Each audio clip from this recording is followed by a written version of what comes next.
Assalamualaikum warahmatullahi wabarakatuh. Perkenalkan, nama saya Wida Mulyana.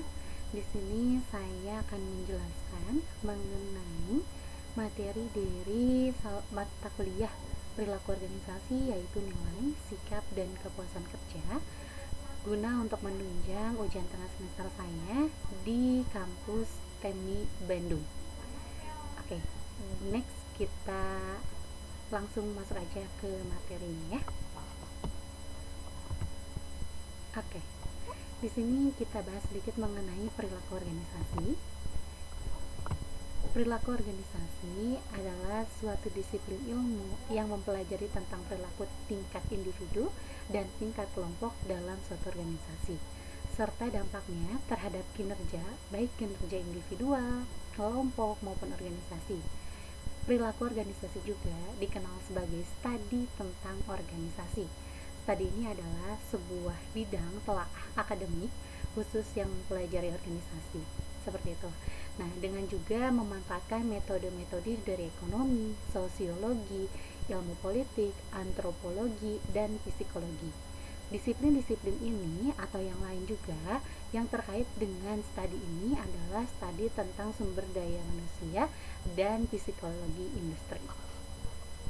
Kita langsung masuk ke materi yang pertama, yaitu tentang nilai, yang saya akan jelaskan mengenai pengertian dari nilai, atribut nilai, tipe-tipe nilai, dan lainnya nanti saya bantu bahas di slide selanjutnya ya. Kita masuk dulu. Oke, yang pertama itu ada pengertian nilai. Nah, di sini nilai adalah keyakinan dasar dalam bentuk keadaan atau tindakan yang diyakini benar secara personal ataupun dalam lingkup sosial.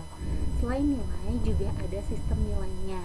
Nah, sistem nilai adalah urutan angka tingkat nilai yang dimiliki seseorang dilihat dari intensitasnya. Jika konten dan intensitasnya berbeda, maka sistem nilai pun akan hancur. Nah, nilai juga bersifat tetap dan tahan lama. Nilai juga ini menjadi dasar persepsi dalam memahami sikap dan motivasi seseorang serta mempengaruhi perilaku kita. Oke, ada juga yang dinamakan dengan atribut nilai, yaitu yang pertama ada konten. Nah, konten itu suatu tindakan atau keadaan tertentu yang dianggap penting. Contohnya, di sini ada untuk konten nilai, yaitu saya percaya dengan rajin, keuletan dalam berbisnis itu akan membawakan kesuksesan untuk berbisnis tersebut. Yang kedua, itu ada intensitas, yang mana menjelaskan seberapa penting kegiatan atau keadaan tersebut. Contohnya juga ada seperti seberapa besar saya memegang keyakinan itu.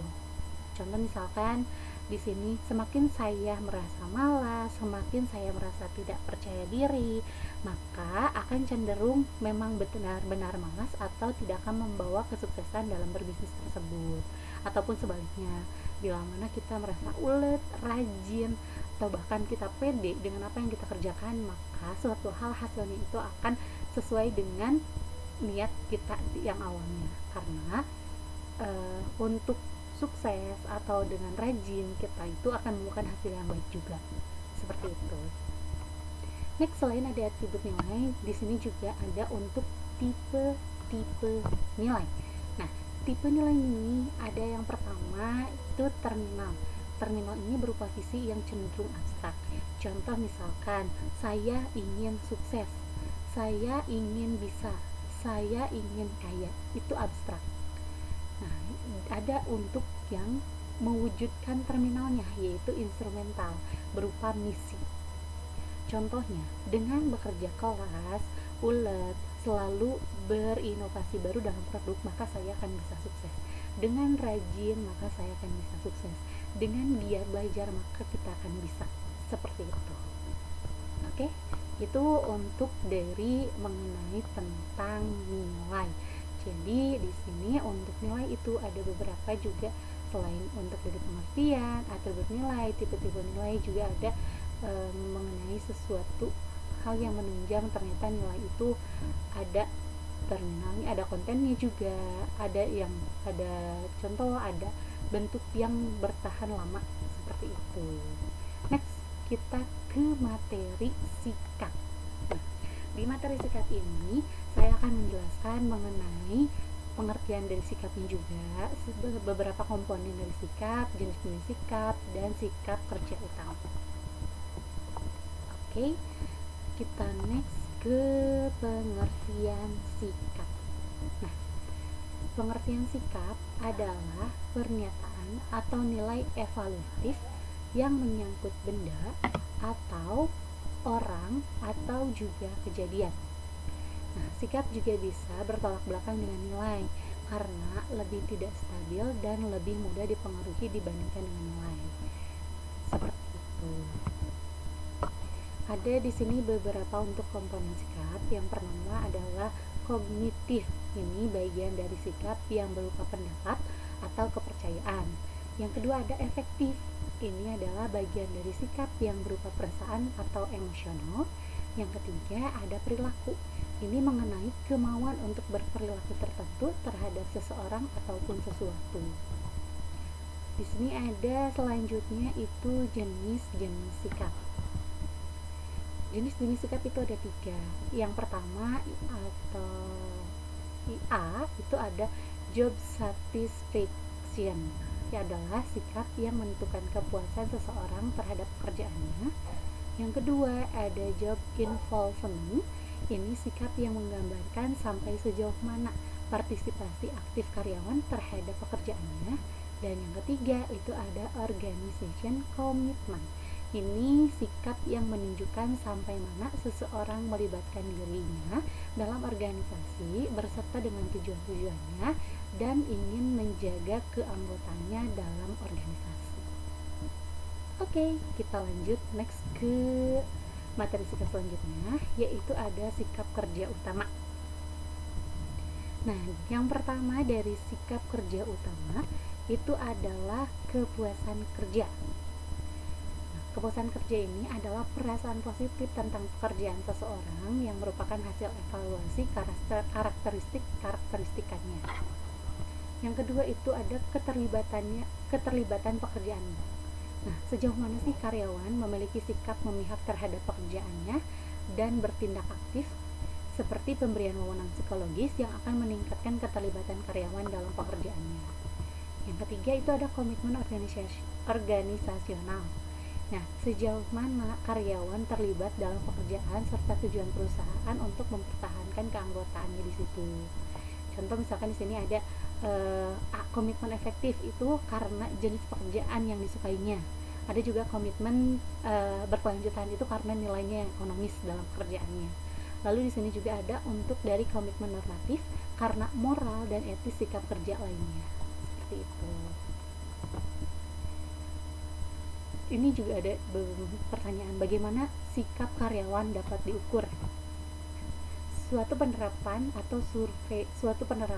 survei sikap. Nah, survei sikap ini adalah diperuntukkan untuk perilaku karyawan, sangat dipengaruhi oleh persepsi dan bukan realitas.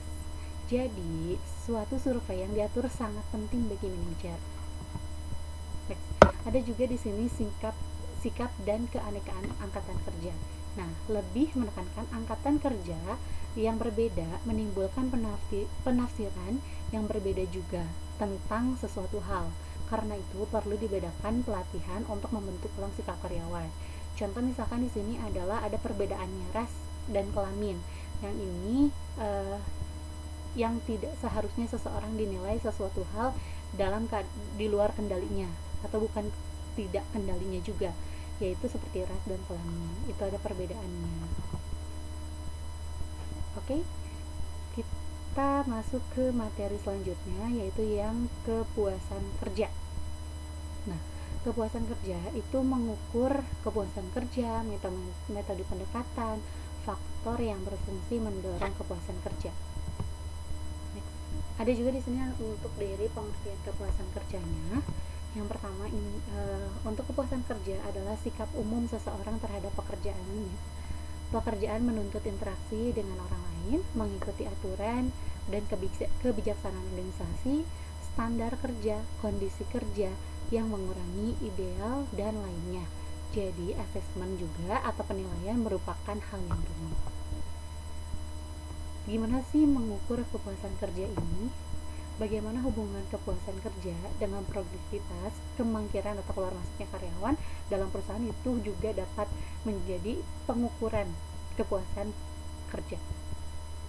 Seperti itu. Oke, dan di sini ada di sini ada dua metode pendekatan untuk pengukuran kepuasan kerja, yaitu yang pertama itu angka atau nilai global tunggal, single global rating. Keterangannya di sini, dalam metode angka, nilai global tunggal tidak lebih dari meminta individu-individu untuk menjawab satu pertanyaan. Contoh nih, bila kita memberikan sebuah pertanyaan, seberapa puaskah Anda dengan pekerjaan Anda? Kemudian responnya menjawab dengan melingkari salah satu bilangan antara 1 sampai 5 yang berapa, dan dengan jawaban dari sangat dipuaskan dan sampai tidak puas. Contoh kan di sini ada untuk karyawan yang mengisi survei, atau biasanya apabila di kampus itu sebelumnya sebelum KRS-an atau sebelum mau cetak kartu ujian dan yang lainnya itu memang ada tingkatan untuk rating kepuasan. Ada 1 sangat tidak puas, 2 tidak puas, 3 cukup puas, 4 puas, bahkan 5 sangat puas. Itu harus diisi salah satunya. Itu juga kan sama dengan untuk mengukur kepuasan, baik itu di ruang lingkup kerja atau ruang lingkup di kampus pun ada yang seperti itu. Next, di sini ada skor penjumlahan atau summation score-nya juga ada.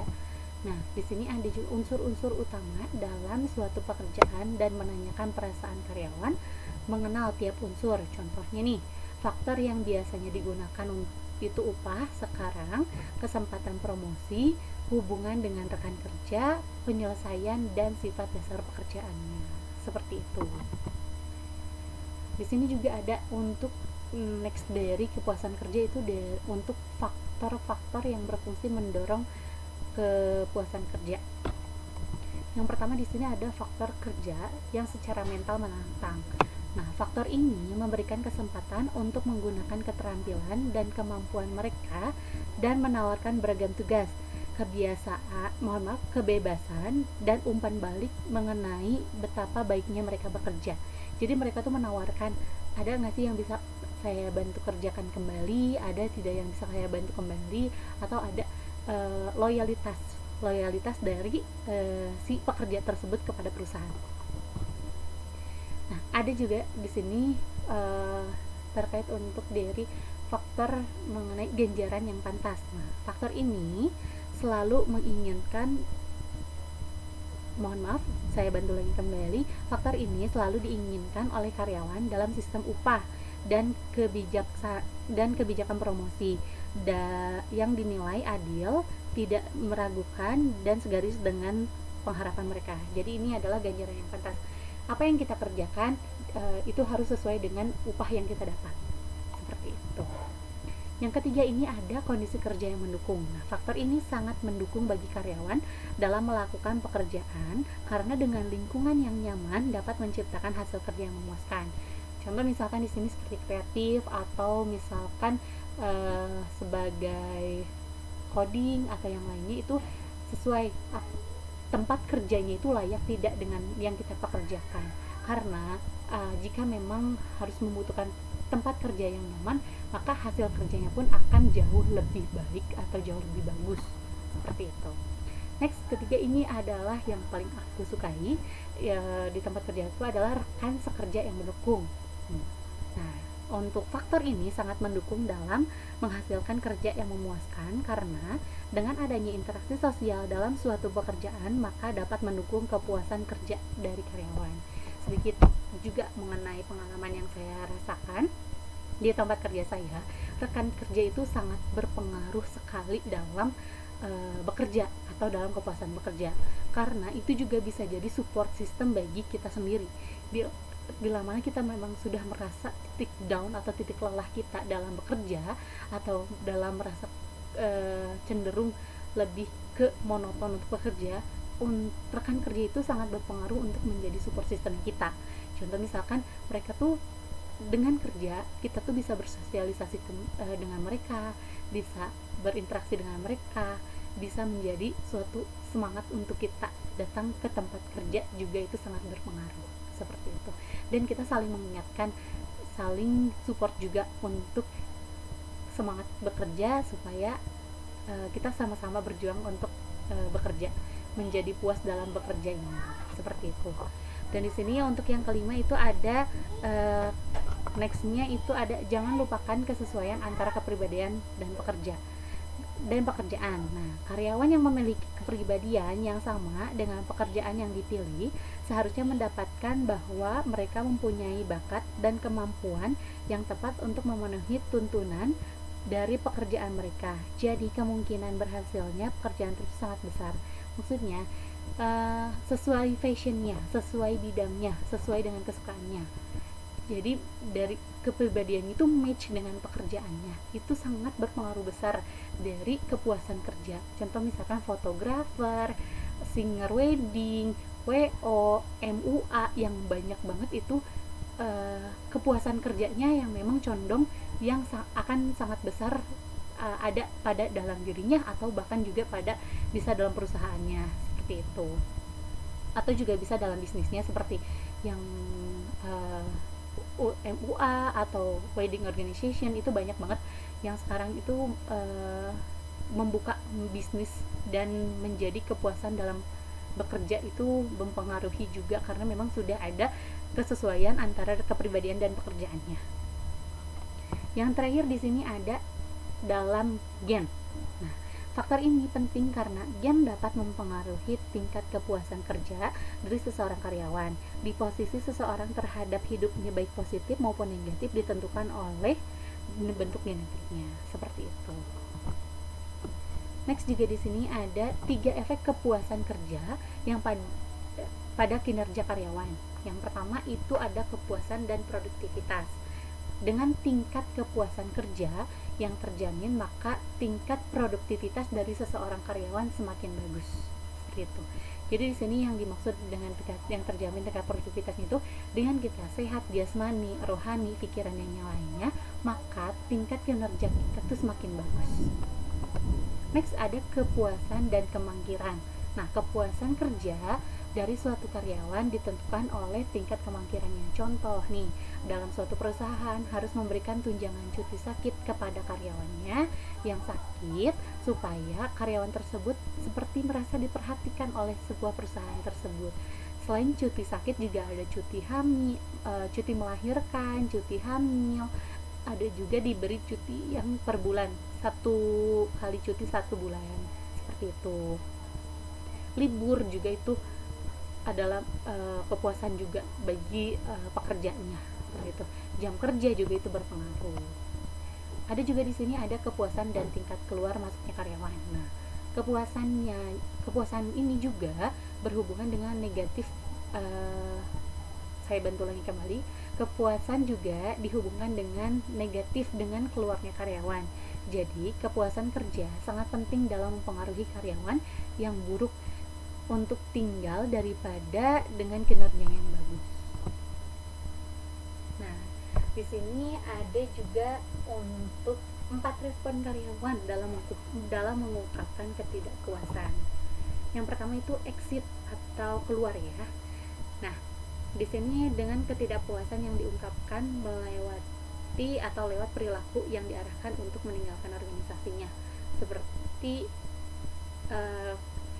on the spot atau keluar dengan langsung tanpa ada konfirmasi. Yang kedua itu ada voice atau suara. Nah, ketidakpuasan yang diungkapkan dengan usaha aktif atau konstruktif untuk memperbaiki kondisi, biasanya itu lebih ke demo seperti May Day dan yang lainnya. Itu cara mengungkapkan ketidakpuasan sebuah karyawan atau seorang karyawan, beberapa karyawan kepada perusahaannya, supaya perusahaan itu terbuka dan mendengarkan apa yang dikeluhkan oleh si pekerja tersebut. Ada juga di sini dengan kesetiaan atau loyalty. Nah, di sini adalah ketidakpuasan yang diungkapkan secara pasif menunggu membaiknya kondisi.